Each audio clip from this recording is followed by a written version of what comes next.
आम्हाला तर आमच्या सारख्यांचं वेड्यातच काढतात. तुला काम धंदा नाही का म्हणजे बीजेपीत जायचं तर दादांकडे आला.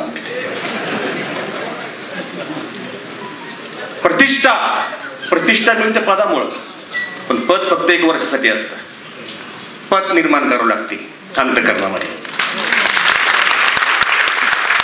आजमभाईला मला संजय पाटील वगैरे वाईट एवढं वाटतं की असं काय भारतीय जनता पक्षाने कार्य केलं की या शहराने त्यांना भरभरून मतं दिली. बरं, मोदी आला नाही इकडं, मामीशाही आले नाही. त्याचं कारण दादा आज बोलतो, चुकीच्या माणसांच्या हातामध्ये तुम्ही खूप प्रेम केलं त्यांच्या उंचीपेक्षा. त्यांना ते अजीर्ण झालं, एसटीडी झाली. एसटीडी ऍसिडिटी असते ना, एसटीडी झाली.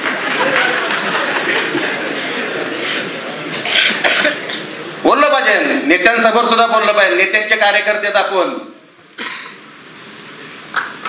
नेत्यांचे कार्यकर्ते ही सर्व अशी काही माणसं होती ना आजूबाजूला. माझी खूप इच्छा असायची मनाने अजितदादांबरोबरच. दिल्लीला माझी तक्रार काय माहिती, काँग्रेसचा अध्यक्ष असताना अजितदादाचा एकदम खास माणूस, कितीही काम करा काय पदच मिळत नव्हती. पण दादाच्या अवतीभोवती जे कोंडाळ होतं ना ते लय खतरनाक होतं. ते माझं तिकडे राहून कार्यक्रम करायचे इथं. मी बोललो थांबा, योग्य संधी येऊन द्या, वाट पाहू, काळजी करू नको. समय से पहिले भाग्य से अधिक आदमी को कुछ नहीं मिलता. पण एक सांगतो, आज आम्ही असं इथं बसलेले सर्व नेते म्हणून या शहरात फिरत असेल तर ते फक्त आणि फक्त अजितदादांमुळे. लाज वाटली पाहिजे ना मला. थांब जरा, नंतर माझा कार्यक्रम आहे, आपण गाणं बिणं म्हणून. या सगळ्या परिस्थितीत भान ठेवून या दादांनी नवीन कार्यकर्त्यांची फळी तयार केली. मला तर माझ्या घरातूनच विरोध होता. अजितदादांनी आम्हाला संधी दिली. काही जण महापौर झाले, काही जण माजी महापौर झाले, काही जण आमदार झाले, सर्व झालं मी सोडून. बॉस ही चालू इज राईट. बघू दादांच्या मनात कधी येईल त्यावेळेस. मग मी म्हटलं आता हे कोंडाळा सगळं गेलंय बाजूला, चलो अभी अजितदादा के पास. काय वाटलं नाही, पद येतात पद जातात. लोकमान्य टिळक, महात्मा फुले असे अनेक युग पुरुष होऊन गेले. ते सरपंच सुद्धा नव्हते हो, तरी त्यांची पूजा होती. काम करा, निर्धार पक्का करा. दादा आले की बेंबीच्या डेटापासून अजित दादा जिंदाबाद बाहेर गेले की लोक बघू, तिकीट मिळाल्यानंतर बघू आपण तिकीट मिळालं. असं नाही परत पार्टी उभे राहत.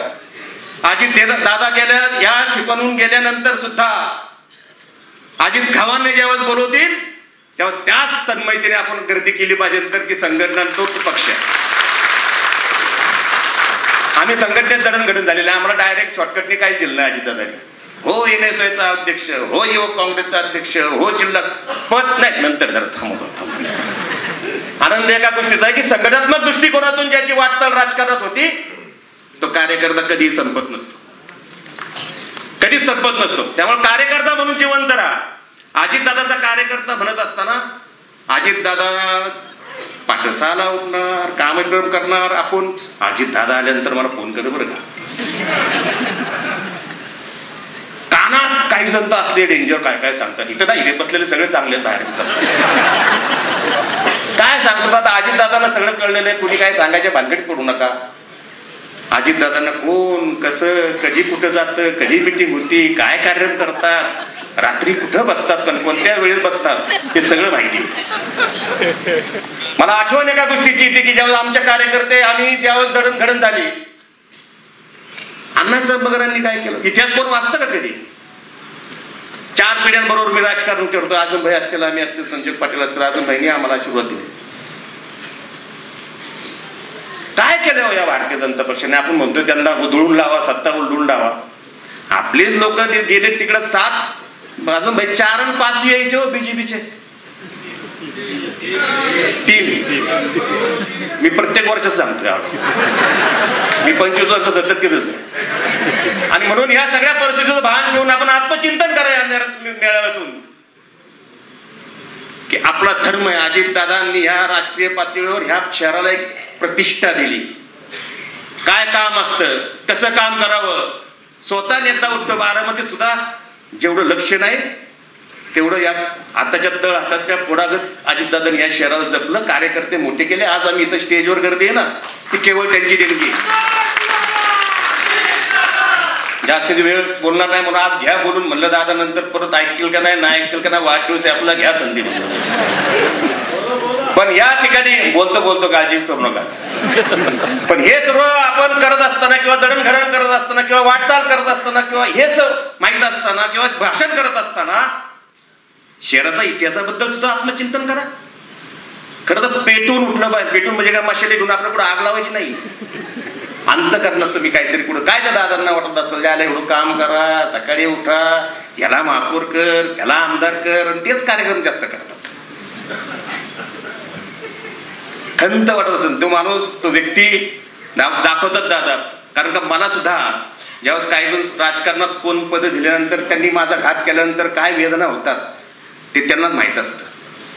म्हणून आपण संकल्प करा. जास्त वेळ घ्या, खूपच शांत झालं दिसतंय. तुम्ही संध्याकाळी परत कार्यक्रमाला या ठिकाणी एक संकल्प करा.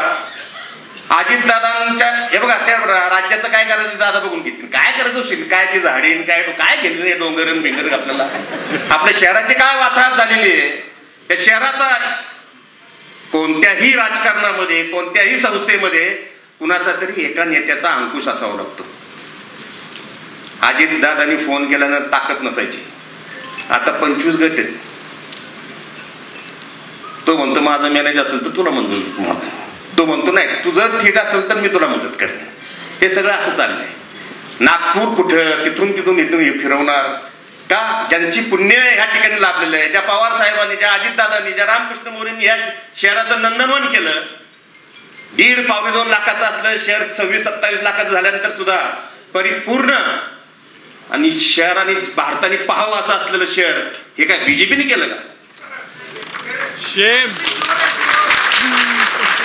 मी तर सर्व जनरल बॉडीत पण बोलतो दादा, तुमचे सगळे काय तज्ञ तत्वज्ञानी ज्ञानी एका व्यासपीठावर बोलवा आणि मला पण बोला, होऊन जाऊन दे. काय व्हायचं ते किती पोपट आहे त्यांच्यात बघू. या पुढं दादांना जर आपण खऱ्याच अर्थाने त्यांना जे वेदना होत असतील, त्यांना जे दुःख होत असतील, दादा तुम्ही भावी मुख्यमंत्री, आपण झोपा घरीत ते भावी मुख्यमंत्री, असं नाही चालत. अशी माणसं पाहिजे विकासाने झपाटलेली. काय अहो एकदा नगरसेवक झालं तर गेलं उडत म्हणतो, बाकी तिथं दुनिया बिन्या. 25-30 वर्ष मी त्यांना पाहतोय. तोच टायमिंग आहे, टायमिंग मध्ये बदल नाही. आणि ह्या सगळ्या परिस्थितीचं भान ठेवून त्यांच्या समोर स्तुती करून आता काय आपल्याला का त्यांच्या काय महाराष्ट्रातली सत्ता नाही का, राज्यातही सत्ता नाहीये. आणि मी दादांकडे कधीही कोणती गोष्ट जात नाही मागायला त्यांना, कारण त्यांना कुणाला कुठे काय द्यायचं ते माहितीये ना. दादा हा घ्या बायोडाटा 25 वर्ष बघतो म्हणजे बस बाजूला तुझा बायोडाटा दाखवतो. त्यांना सगळं माहित असतं. संकल्प करा या आजच्या निर्धार मेळाव्यामध्ये, संवाद मेळाव्यामध्ये. सांगा गल्ली बोळा कुणाच्या कोणत्या गल्लीत कुणाला कोण येऊन देत नाही किंवा येत असेल काय केलं नसेल तर तिथे एक भोंगा लावू आपण, तिथं बोलवा आम्हाला सगळ्यांना. आणि पिंपरी चिंचवडचं राष्ट्रवादीचं योगदान काय, आपण बोंब करून या सर्वांचा पर्दाफाश करू. आणि येणाऱ्या काळामध्ये महानगरपालिका ही राष्ट्रवादीच्या ताब्यात असलीच पाहिजे, हा संकल्प आज आपण केला पाहिजे. निवडणूक आयोग आता कधी असं वाटते 3चं मत झालं प्रभाकरशन झालं, बिचारे चालले आपले वाट करायला. परत झाले 4ची, जाऊ द्या कधी व्हायचं. एकदा तुम्ही विरोधी पक्ष नेते म्हणून त्यांना सांगा कशाला निवडणूक तरी घेता, तुम्हीच सगळे या. अमित शहा यांना त्यांना पासून तुमचेच नगरसेवक करा, सगळे वाटोळं करा. काय करायचं देशाचं केलं त्यांचंही करून टाका. पण आपला निर्धार सोडू नका. कुणीतरी लढायला लागतं, कुणीतरी अपप्रवृत्तीबद्दल उतरावं लागतं, कुणीतरी त्याग करावा लागतो. स्वातंत्र्य सैनिकांनी जर विचार केला असता माझ्या घरातला सरपंच होईल का भविष्यामध्ये, माझ्या घरातला कोण आमदार होईल का, माझ्या घरातला कोण खासदार होईल का, तर मी बलिदान करतो, तर देश स्वतंत्र झाला नसता. प्रत्येकाने स्वार्थापोटी यायचं. प्रत्येकाने अजून तिकीट डिक्लेअर नाही तर ना सध्या त्याचं नाव लय जोरात याच्याकडे बघतोच कसं तिकीट, म्हणजे उभा राहायच्या अगोदर त्याला पाडायचं ते. असं काय करू नका. अजितदादांची विश्वासार्हता सांभाळा. अजितदादांच्या समोर जोरदार भाषण करून किंवा जोरदार कोणती व्यक्ती बोलून काय साध्य होणार नाही. अजितदादा इथून गेल्यानंतर सुद्धा अजित गावण्यांच्या पाठीमागे हीच ताकद उभी करा अशी भावना व्यक्त करतो. माझे 2 शब्द